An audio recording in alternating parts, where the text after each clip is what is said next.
करेंगे। हमारे आम नागरिक बहुत लोग बैठे हुए हैं, हो सकता है वो मास्टर प्लान के बारे में ना जानकारी रखते हो। देखिए, शहर के विकास के लिए मास्टर प्लान का 100% इम्प्लीमेंट कर पाना ही एक सुनिश्चित विकास का आधार है। लेकिन सबसे कम जानकारी लोगों को मास्टर प्लान के बारे में हो पाती है। इस वजह से मैं मास्टर प्लान को थोड़ा एलोबरेट करके बताने की कोशिश करूंगा।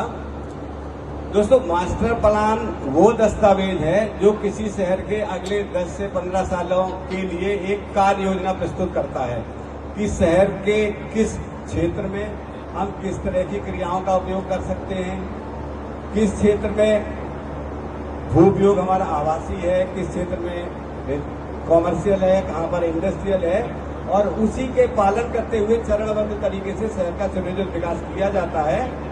मास्टर प्लान के अंतर्गत विशेष रूप से ये ध्यान भी रखा जाता है जब किसी शहर का मास्टर प्लान बनाया जाता है कि उस शहर का जो पर्यावरणीय संरक्षण का जो केंद्र बिंदु है, पर्यावरणीय संरक्षण भी विचलित ना हो और उसकी सांस्कृतिक धरोहर भी ना बदले। जैसे मान लीजिए अयोध्या है तो उसकी सांस्कृतिक धरोहर भी ना बदले और शहर का विकास भी होता रहे। इसी तरह हापुड़ की अगर बात करें, यहाँ पुरानी मंडी है हापुड़ की, तो हापुड़ का जो औद्योगिक स्वरूप है वो संरक्षित रहे। जो प्राकृतिक संरक्षण की चीजें हैं, नदी है, तालाब है और वन क्षेत्र है, वो अपनी जगह संगठित रूप से सुरक्षित रहे और अब विकास भी मास्टर प्लान में दिखाए गए भू उपयोगों के अनुसार भी करते रहे। ये इसका उद्देश्य है। अभी सरकार, उत्तर प्रदेश सरकार की बात करें, पूरे यूपी के 59 शहरों में GIS बेस्ड मास्टर प्लान अमृत योजना के अंतर्गत तैयार कर रही है। अमृत योजना के अंतर्गत जो भी मास्टर प्लान तैयार किए जा रहे हैं वो सब GIS बेस्ड मास्टर प्लान बनाए जा रहे हैं। अब मैं बात करूंगा शॉर्ट में GIS बेस्ड क्या होता है और उसका क्या उपयोग है। पहले जब GIS बेस्ड नहीं था और अब GIS बेस्ड हो गया है, इसमें दोनों में क्या अंतर है, आम आदमी को GIS बेस्ड होने से क्या फर्क पड़ेगा। देखिए, GIS बेस्ड का मतलब है जियोग्राफिक इंफॉर्मेशन सिस्टम से लैस। जियोग्राफिक इंफॉर्मेशन सिस्टम से लैस का क्या मतलब है, अभी जैसे हापुड़ का मास्टर प्लान 2031 का बनाया गया है, ये GIS बेस्ड फॉर्मेट पर ही बनाया गया है। अब इसका जो डिजिटलाइजेशन है, खसरे प्लान के ऊपर जब ये डिजिटलाइज होके ओवरलैप करके कंप्लीट हो जाएगा ये काम, तो कोई भी आम नागरिक अपने घर में बैठ के ही अपनी जमीन का, गांव का नाम, खसरा नंबर अगर इनपुट फील्ड में फीड करेगा तो उसको पोर्टल पर ही अपनी जमीन का लैंड यूज पता लग सकता है। देखिए, अभी सबसे ज्यादा समस्या आम लोगों में क्या है, उनके पास जमीन है, बहुत अच्छी लोकेशन पर है और कुछ करना भी चाह रहे हैं, लेकिन साल भर, 2 साल, 6 महीने तो इसी में निकल जाते हैं कि भाई मेरी जमीन पर हो क्या सकता है। हमें यही नहीं पता कि हम प्लॉटिंग करें तो प्लॉटिंग हो सकती है या नहीं हो सकती है, या कोई इंडस्ट्री लगाएं तो इंडस्ट्री बन सकती है या नहीं बन सकती है।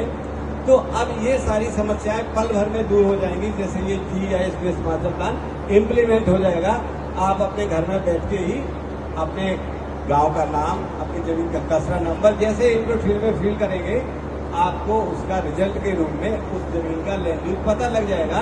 तो जब लैंड यूज पता लग जाएगा तो आप ये जान पाएंगे कि इस जमीन पर क्या किया जा सकता है। जो समय अभी सिर्फ इस बात को पता करने में खराब हो रहा था कि हम अपनी जमीन का क्या उपयोग कर सकते थे, अब वो समय आपका खराब नहीं होगा। इसके अलावा क्या होगा, लैंड यूज के अंतर्गत भी देखिए, मास्टर प्लान में जो लैंड यूज दर्शाया गया है उसमें एक तरह से बृहत लैंड यूज है। सारी चीजें उसमें नहीं दर्शाई जा सकती है। 2 तरह की क्रियाएं होती हैं, एक तो मुख्य क्रिया और दूसरी होती है अनुषांगिक क्रिया या इंसिडेंटल एक्टिविटी। इंसिडेंटल एक्टिविटीज के बारे में थोड़ा सा ब्रीफ से बात कर लेते हैं।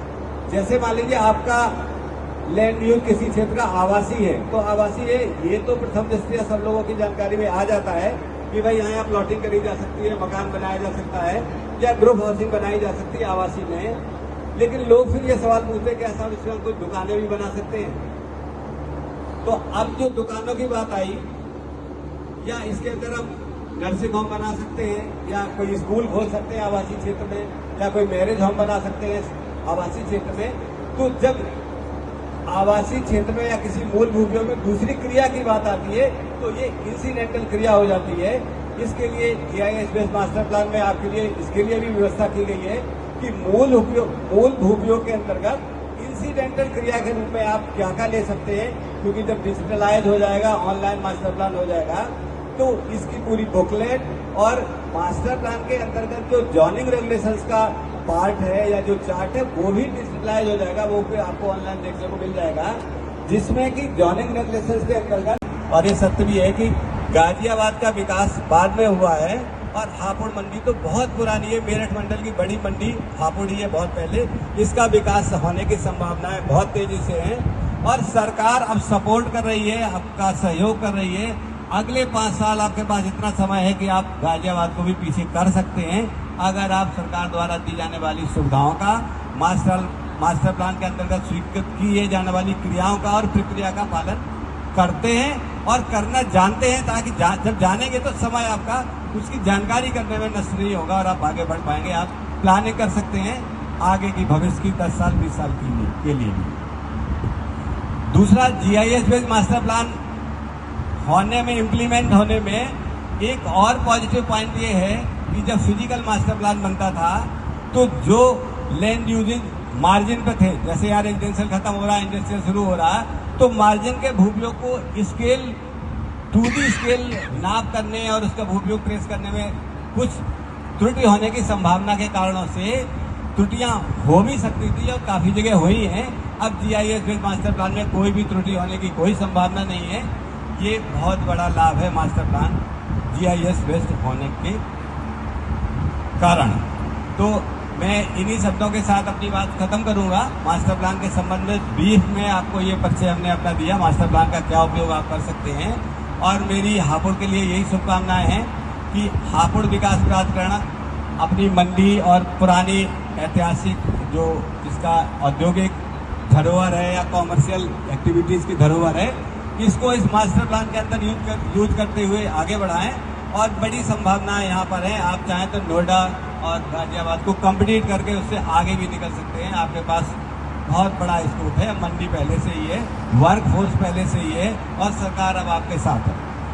दोस्तों, मेरा एक YouTube चैनल भी है। मैं रिटायरमेंट के बाद से अपना एक पब्लिक में अवेयरनेस करने के लिए सिविल इंजीनियरिंग, मास्टर प्लान और जॉइनिंग रेगुलेशंस और इंफ्रास्ट्रक्चर डेवलपमेंट के संबंध में मैंने एक YouTube चैनल बनाया है, काफ़ी पॉपुलर चैनल है। इस चैनल का नाम है सिविल इंजीनियर जय कुमार तिवारी। आप चाहें तो मेरे चैनल को सर्च करके उसमें अपने काम की चीज़ें देख सकते हैं और अगर आपको उपयोगी लगता है तो आप सब्सक्राइब भी कर सकते हैं। धन्यवाद।